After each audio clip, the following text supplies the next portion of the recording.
Há dores que não pertencem a só uma pessoa. São feridas que atravessam séculos, continentes, famílias.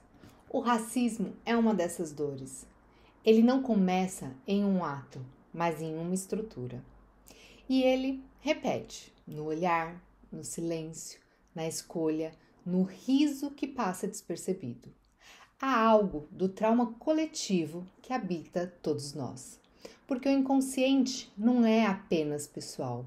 Ele é tecido por uma história compartilhada, feita de violências simbólicas que se transformaram em normalidade. Eu sou Karina Gregorin, psicóloga e psicanalista, e nesse episódio de Ecos do Inconsciente eu quero conversar contigo sobre algo. Quando o trauma é do mundo, o racismo, mais que um desvio individual, é o sintoma de uma cultura que ainda não conseguiu se escutar.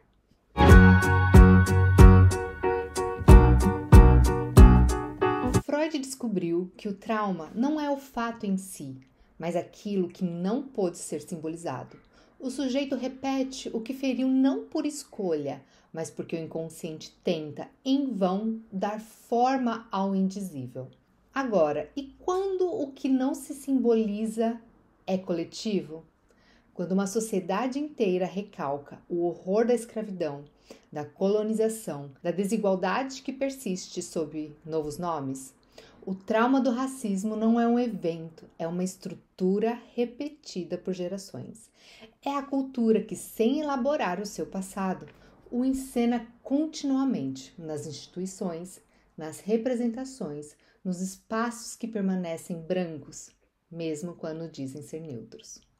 Em Totem e Tabu e o Mal-Estar da Civilização, Freud mostra que toda cultura nasce de uma culpa compartilhada, de uma violência original que é, depois, recalcada. A civilização se sustenta sobre um trauma fundador. No caso do Ocidente, esse trauma tem cor.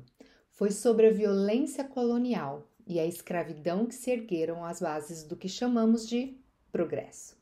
Mas o que é recalcado pela cultura retorna nas ruas, nas desigualdades, nas mortes naturalizadas, nas defesas inconscientes de quem não quer falar sobre isso. O racismo, então, é o sintoma de uma civilização que não reconhece o próprio crime simbólico.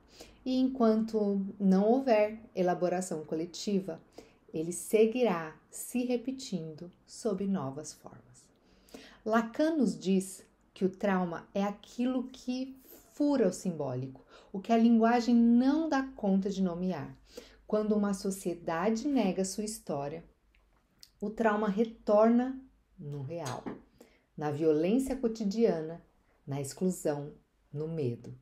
O racismo é esse furo, é o ponto onde o discurso universal revela sua falsidade, onde o todos não inclui todos. O outro social, que deveria acolher, se mostra seletivo. E o sujeito negro, diante desse espelho quebrado, vê refletido o avesso do humano, a marca do não pertencimento.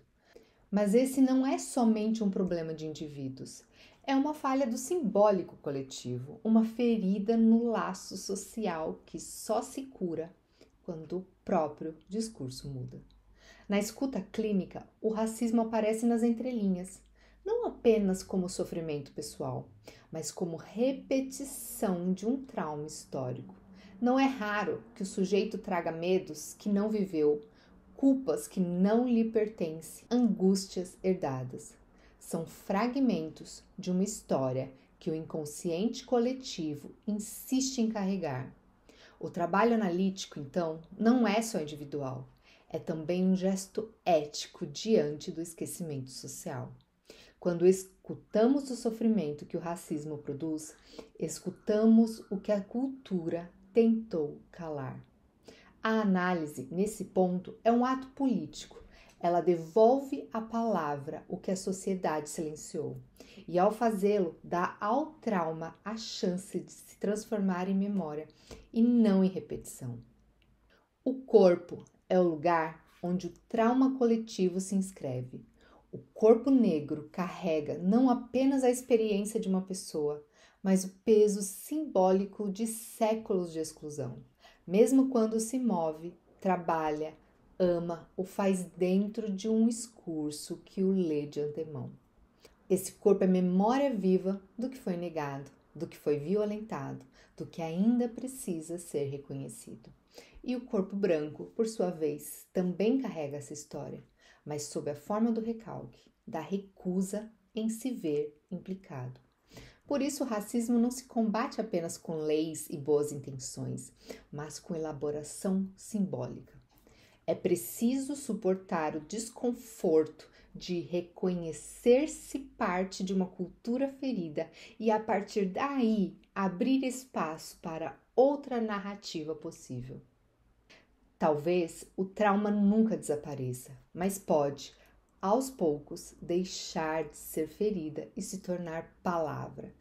Porque lembrar não é repetir, é dar forma ao que insiste em retornar. O racismo é o trauma não elaborado da nossa civilização. Um eco que atravessa o tempo, pedindo escuta, pedindo reparação simbólica. Enquanto não houver lugar para essa memória, o mundo seguirá adoecendo. Porque o que é negado pela cultura volta pelo corpo, pela violência, pelo silêncio. O trabalho não é individual, é da linguagem, da história, da coletividade. E talvez só quando o nós suportar escutar o que fez e o que continua fazendo, possamos, enfim, imaginar outro modo de existir juntos. E essa é a Semana da Consciência Negra. Eu trago nesse capítulo um modo de conscientização. Então, que seja um eco aí no seu inconsciente. Até o próximo eco.